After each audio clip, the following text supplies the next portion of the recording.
Olá, boa noite. Está começando o cenário econômico desta segunda-feira pela TV Brasil, com emissoras públicas de todo o país, direto aqui dos estúdios da B3, no centro da cidade de São Paulo. Paulo Guedes defende cortes no Sistema S, disse também lá no Rio de Janeiro que é preciso mudar a previdência que a gente tem hoje com urgência. Embraer e Boeing aprovam termos de parceria. Com isso, a empresa seria a maior do mundo na área de aviação, disse o presidente da Embraer, mas o governo ainda precisa aprovar os termos deste acordo. Boletim Focus, economia em 2019 em crescimento, segundo analistas do mercado financeiro ouvidos pelo Banco Central. Consumidores estão gastando mais do que podem neste Natal, que revela uma pesquisa. Tem uma porcentagem em torno de 23% que vai se comprometer. E tem gente aí nesse meio que já vem comprometida do Natal anterior. Olha só. E aqui no estúdio eu converso com José Eduardo Camargo sobre as nozes e as castanhas no Brasil, também aqui no Brasil e no mercado internacional. O cenário econômico está começando agora.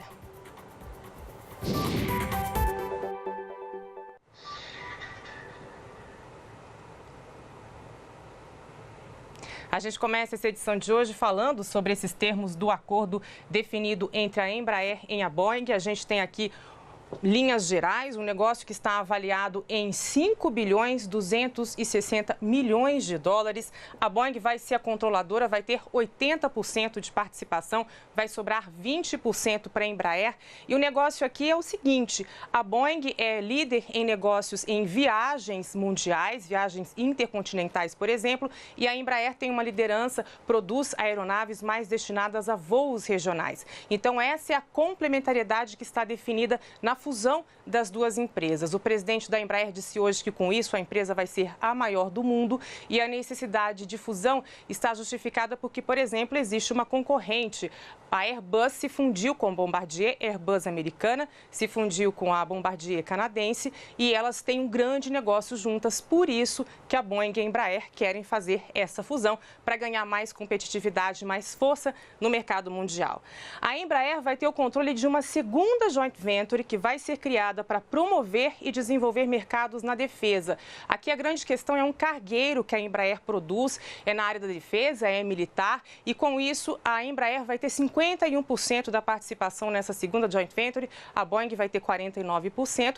Há questionamentos aqui, há quem diga que isso entrega um pouco do que seria a soberania nacional e a defesa nacional nas mãos da Boeing, mas a Embraer ainda não se pronunciou sobre isso. De todo modo, a Embraer vai ter aí, a maioria vai controlar essa segunda joint venture prevista no negócio todo.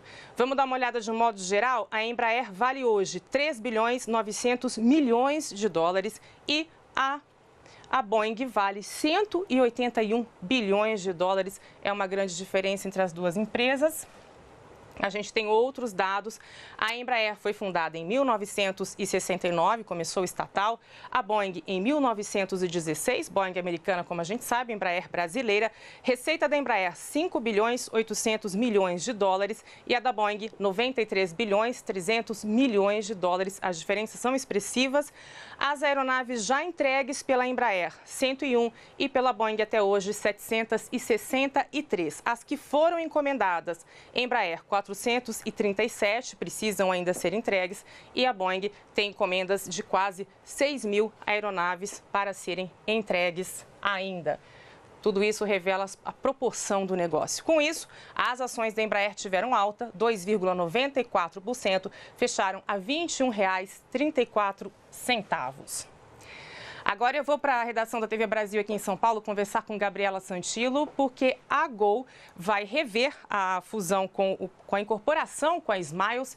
E quem tem os detalhes para a gente é a Gabriela Santilo, como eu disse. Gabi, que está se despedindo da gente, vai trilhar novos caminhos, né, Gabi? Boa noite. É isso, Vanessa. Boa noite. Mas vim aqui no cenário me despedir de todo mundo. E, bom, como você falou, a companhia aérea Gol vai rever o plano de incorporação da rede de fidelização de clientes Smiles, depois de ter sido rejeitada pela B3, a Bolsa de Valores, e o governo ter eliminado o limite de investimentos estrangeiros para o setor. Uma comissão da B3 negou a proposta que previa migração para o novo mercado, sendo que a Smiles ficaria sob sociedade anônima fechada proposta com acionistas sem direito político. A Gol, então, disse que vai analisar outras possibilidades com essa reestruturação do setor, porque, segundo a empresa, isso potencializa a criação de valores aos acionistas da companhia por autorizar o controle estrangeiro da Gol. Semana passada, o presidente Michel Temer também anunciou injeção de até 100% de capital estrangeiro em companhias aéreas brasileiras. Lembrando que, com essa proposta de reestruturação que foi anunciada em outubro, os papéis da Smiles recuaram mais de 15% e as ações da Gol até sexta-feira tinham subido quase 75%, mas esses são dados que imagino que agora você deve explicar um pouquinho melhor pra gente, né, Vanessa? Eu volto com você no estúdio.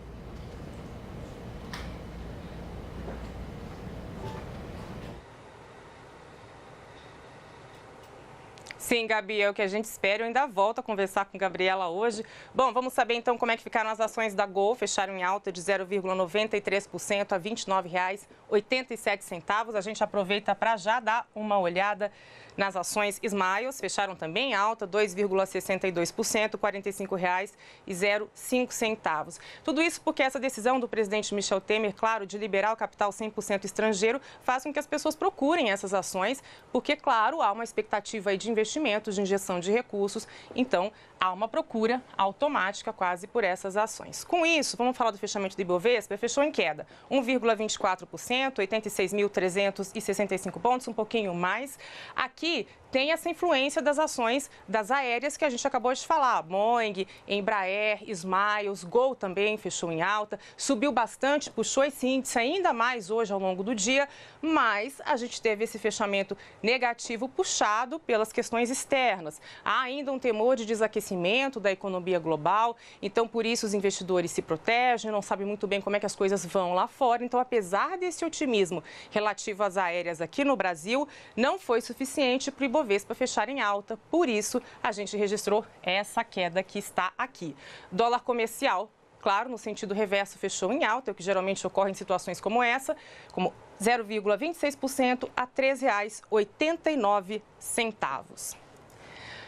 Saiu hoje também o Boletim Focus do Banco Central. A gente sempre fala aqui dele. O que é o Boletim Focus? Analistas de instituições financeiras fazem aí as previsões para 2018, 2019, no que se refere a vários itens da economia, taxa de juros, crescimento do PIB, dólar. Em relação ao que a gente tinha dito na segunda-feira passada, houve pouca mudança. Apenas o dólar comercial, que teve uma alta, foi para R$ 13,80 na estimativa de fechamento para 2018.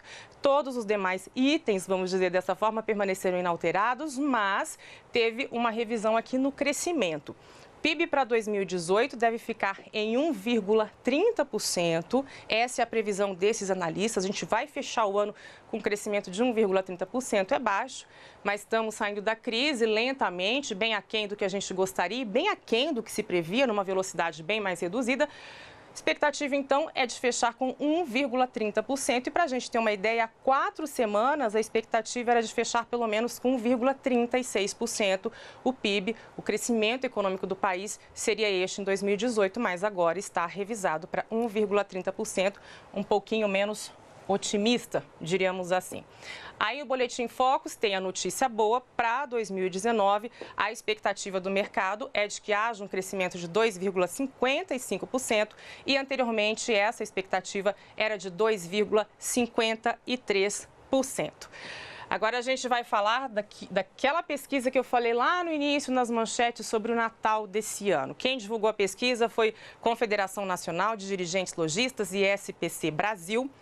E qual que foi a conclusão? 19% das pessoas ouvidas na pesquisa admitem que vão gastar mais do que podem neste Natal.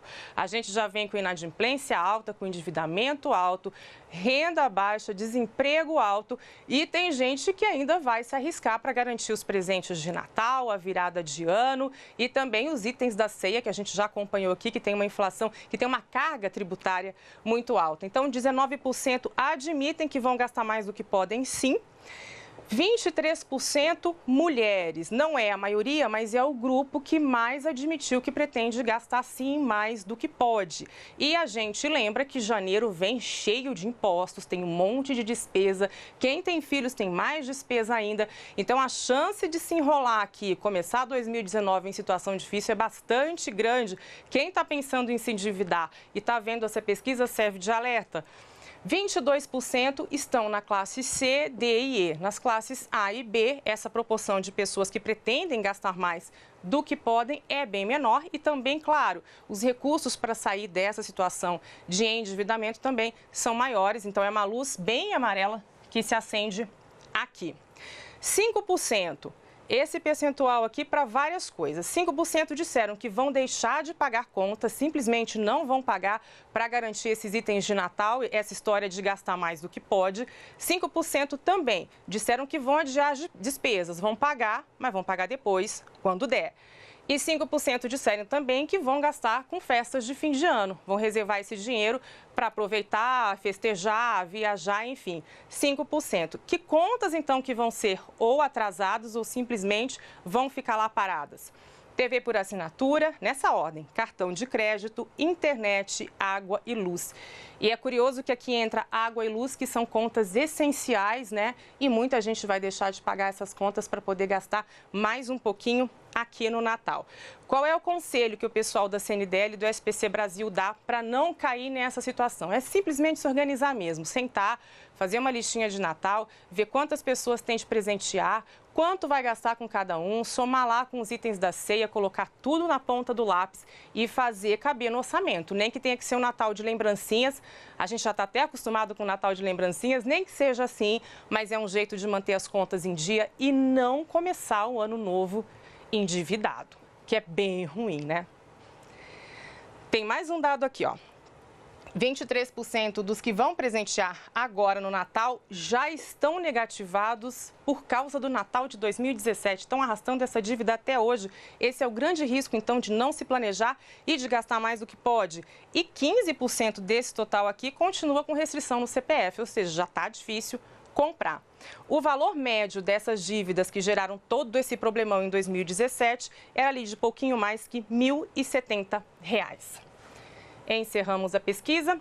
Eu vou ao Rio de Janeiro agora conversar com Maurício de Almeida, porque o presidente eleito, Jair Bolsonaro, falou com a imprensa hoje. O futuro ministro da Economia, Paulo Guedes, também falou. A gente destacou aqui. Paulo Guedes falou sobre ISS, falou também sobre reforma da Previdência, né, Maurício? E Bolsonaro, presidente eleito, disse que pretende explorar a reserva Raposa Serra do Sol. São vários itens para se destacar. Maurício, conta tudo para a gente. Boa noite.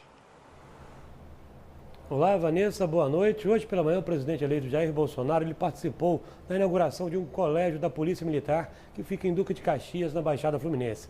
Essa unidade recebeu o nome do pai de Bolsonaro, Percy Geraldo Bolsonaro. No fim deste evento, o presidente eleito conversou com jornalistas e disse que deve publicar um decreto para permitir a exploração de forma racional da reserva indígena Raposa Serra do Sol, que fica em Roraima. Segundo Bolsonaro, essa é a área mais rica do mundo e os índios que vivem na região receberiam royalties como forma de compensação. Estudos revelam que a reserva é um tesouro de recursos hídricos e minerais, com jazidas de nióbio, ouro, diamante, urânio, entre outros bens preciosos. Atualmente, a área pertence aos índios e qualquer tipo de exploração é proibida por lei. Além de Bolsonaro, quem também passou o dia aqui no Rio de Janeiro foi o futuro ministro da Economia, Paulo Guedes. Ele almoçou com empresários na sede da Firjan, a Federação das Indústrias do Rio de Janeiro. Durante o encontro, Paulo Guedes disse que vai abrir espaço para investimentos da iniciativa privada e a principal preocupação é reduzir os gastos públicos para conseguir o equilíbrio fiscal. A receita, segundo o futuro ministro, é gastar menos e privatizar empresas estatais para arrecadar recursos. Paulo Guedes voltou a defender uma reforma da Previdência para acabar com privilégios que existem principalmente no setor público e pediu o apoio dos futuros governadores. O futuro governador do Rio de Janeiro, inclusive, estava lá durante esse almoço e ouviu o apelo de Paulo Guedes. Falando para uma plateia também de empresários, basicamente empresários, o futuro ministro causou uma certa preocupação quando anunciou que pretende cortar verbas destinadas ao Sistema S, um conjunto de 9 entidades ligadas à indústria, comércio e agricultura, que desenvolvem atividades de educação, cultura, esporte e lazer. Por exemplo, SESC, SESI e SENAI fazem parte desse Sistema S. No ano passado, o sistema recebeu cerca de 16 bilhões de reais do governo federal. Depois do discurso de Paulo Guedes, o presidente da Firjan disse que entende a preocupação do futuro ministro e concordou que é possível reduzir os custos do Sistema S. Vanessa.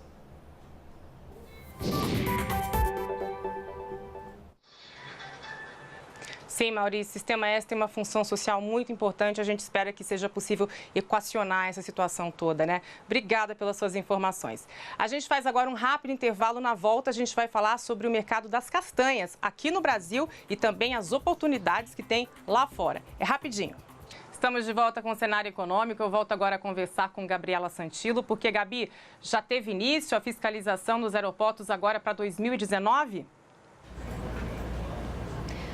Oi, Vanessa. Bom, na verdade, vou falar de uma coisinha diferente que a gente tinha falado lá antes, explicar um pouco disso da Embraer e da Boeing. A Embraer e a Boeing anunciaram hoje a aprovação dos termos para a aprovação da joint venture entre as duas empresas para exploração da aviação comercial da empresa brasileira.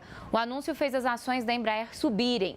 O negócio ainda precisa ser aprovado pelo governo brasileiro e pelo Conselho de Acionistas da Embraer.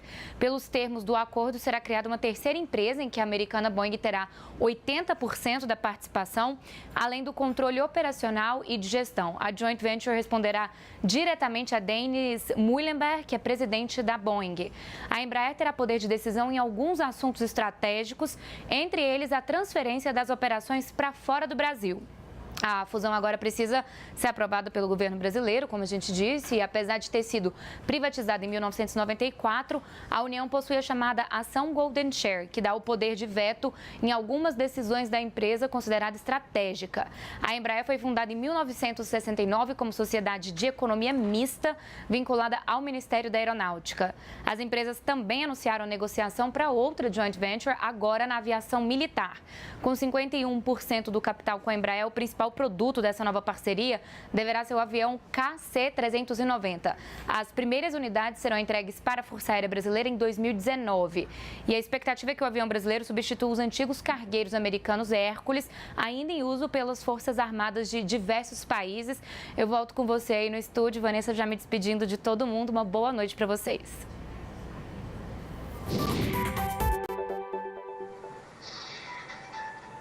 Obrigada, Gabi. Muita luz, muita sorte nesse seu novo caminho. E aproveito para homenagear todo mundo que se despede da gente hoje na TV Brasil. Mas agora a gente vai falar aqui sobre castanhas. Eu recebo José Eduardo Camargo, presidente da Associação Brasileira de Nozes, Castanhas e Frutas Secas. Bem-vindo. Muito obrigado pelo convite. O prazer é todo meu. Como é que está o Brasil na questão? Vamos começar falando de mundo. Qual é a nossa fatia no comércio mundial entre castanhas e frutas secas? Olha, a fatia é ainda muito pequena, porque as nozes e castanhas a nível mundial, elas representam 35 bilhões de dólares. As exportações do Brasil estão em torno de 200 milhões de dólares. O crescimento que nós estamos vendo, por exemplo, no Chile, em 10 anos ele multiplicou por 6 o crescimento. Saiu de 95 milhões para quase 600 milhões. Uma referência, né? São praticamente 6 vezes multiplicou.